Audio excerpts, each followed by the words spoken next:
అఖండ trailer ఎలా ఉంది? ఫ్యాన్స్కి, ఆడియన్స్కి, సనాతన ధర్మం నమ్మే వాళ్ళకి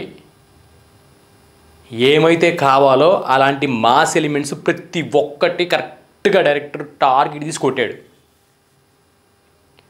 ఇక కుంభమేళా 40 రోజులు జరిగింది కదా, దాన్ని ఫుల్గా వాడుకున్నారు. మంచి డ్రోన్ షాట్స్, మంచి షాట్స్ బాగా వాడుకున్నారు. ఎందుకంటే 100 సంవత్సరాలకు ఒకసారి వచ్చే ఈ మహాకుంభమేళాని మళ్ళీ మనం తీయలేం కాబట్టి డైరెక్టర్ గారు దాన్ని ఎక్కడ వాడుకోవాలో అక్కడ కరెక్ట్గా వాడుకున్నాడు. ఇంకా బాలకృష్ణ గారి ఉగ్రరూపం, బాలకృష్ణ గారి డైలాగ్ డెలివరీ, బాలకృష్ణ గారి యాక్షను దీనికి ఇంకా ప్లస్ అయింది.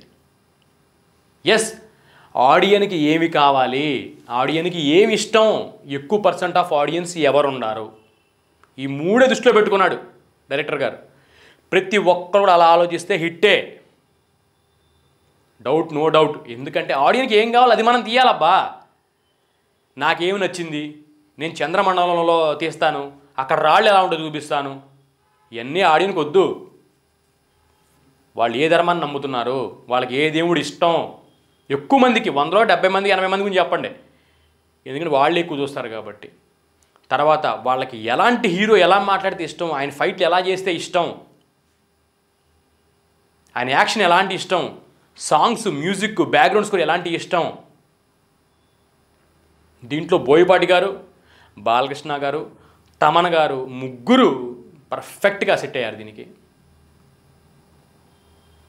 మన కరోనా తర్వాత అఖండ ఎంత భయంకరమైన ఇంపాక్ట్ క్రియేట్ చేసిందని చెప్పి మనం ఇంకోసారి చెప్పక్కర్లా మళ్ళీ. ఎందుకంటే ఆ సీజన్ తర్వాత వచ్చి థియేటర్లోకి వచ్చిన సినిమా ఇదే, హిట్ అయిన సినిమా కూడా ఇదే. దాని కంటిన్యూషన్గా ఇక సినిమా అంతా యాక్షన్గా తీసుకెళ్ళి ఒక మాస్ మసాలా యాక్షన్ థ్రిల్లర్ని ఆద్యాంతం ఇంట్రెస్టింగ్గా ఎక్కడ బోరు కొట్టకుండా దడ బాదుకుంటూ వెళ్ళిపోవటమే. ఇది బోయపాటి గారికి మాత్రమే చెల్లింది. తర్వాత దాంతోపాటు ఆయన గౌరవంగా జనాలకి ఏం కావాలి, సనాతన ధర్మం గురించి ఆయన బాలకృష్ణ నోటితో చెప్పియటం, అది ఆయన చెప్తేనే బాగుంది కదా. ఎంత బాగుంది, గుళ్ళు గురించి, దేవుళ్ళ గురించి చెప్తే చాలా గొప్ప విషయం కదా. అలా చెప్పడం కూడా చాలా గొప్ప విషయం. అలా చెప్పడానికి డేరు, దమ్ము ఉండాలా. అది ఉంది బాలకృష్ణ గారికి.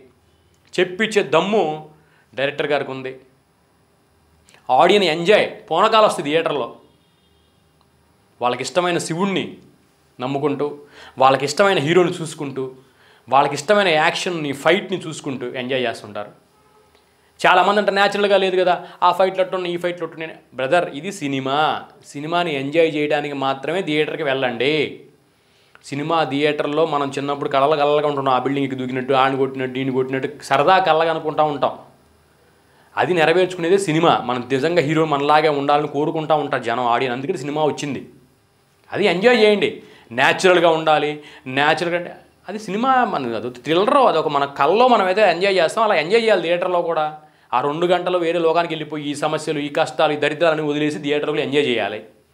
అందుకోసం సినిమా.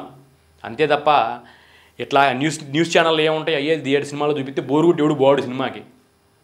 కమర్షియల్, వాళ్ళు డబ్బు పెట్టి సినిమా తీస్తారు, డబ్బులు వసూలు చేసుకుంటారు. ఇది కమర్షియల్, వాళ్ళు ఇది బిజినెస్. అలాగే ఇది కూడా ఒక బిజినెస్ లాగా తీసి, మెయిన్ ఎక్కువ ఆడియన్స్కి ఏమి ఇష్టమో అది తీసి అందరిని అట్రాక్ట్ చేసి చేసుకునేదే సినిమా.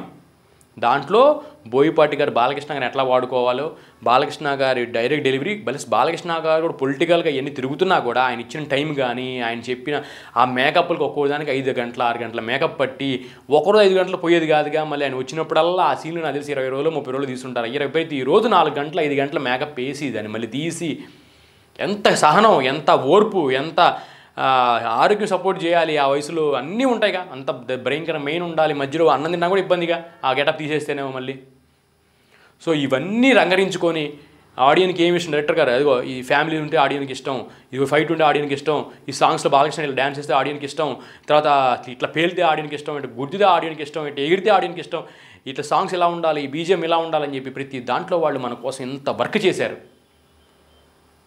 నిజంగా ప్రతి డైరెక్టర్ కూడా, ప్రతి హీరో కూడా, ప్రతి ఒక్కళ్ళు కూడా ఏం చేయాలంటే మనం దీని మీద ఇంత గ్రౌండ్ వర్క్ చేసుకోవాలి. మనం నచ్చింది తీసేస్తాం, ఆడియన్ మీద రుద్దేస్తాం, వాళ్ళు చచ్చినట్టు చూడాల్సిందే అంటే చూడరు. అందుకే సినిమాలు ఫ్లాప్ అవుతున్నాయి. 350 సినిమాల్లో 330 సినిమాలు ఫ్లాప్ అవుతున్నాయి. కారణం అదే. ఆడియన్కి ఏం కావాలో ఆలోచించాల్సిందే. అదే పల్స్ పట్టుకోవటం అంటే.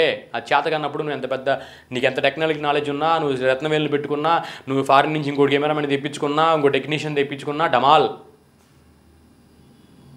ఆడియన్కి ఏమి కావాలి, మెయిన్ ఆడియన్ని ఇప్పుడు రూరల్ ఏరియాలో ఎంతమంది ఉంటున్నారు, వాళ్ళు ఫోన్లో కూడా చూసుకుంటారు, ఓటీటీలో కూడా చూసుకుంటారు, థియేటర్కి వెళ్ళి చూసుకుంటారు. 70 to 80% అలా ఉన్నారు. తర్వాత దీన్ని మళ్ళీ పాన్ ఇండియా చేస్తే పాట్నాల్లో, బీహార్లో, చండీగఢ్లో ఉన్న ఆడియన్స్ ఎంతమంది ఉన్నారు, వాళ్ళకి ఏమి ఇష్టం. పుష్ప సక్సెస్ అయింది అక్కడే.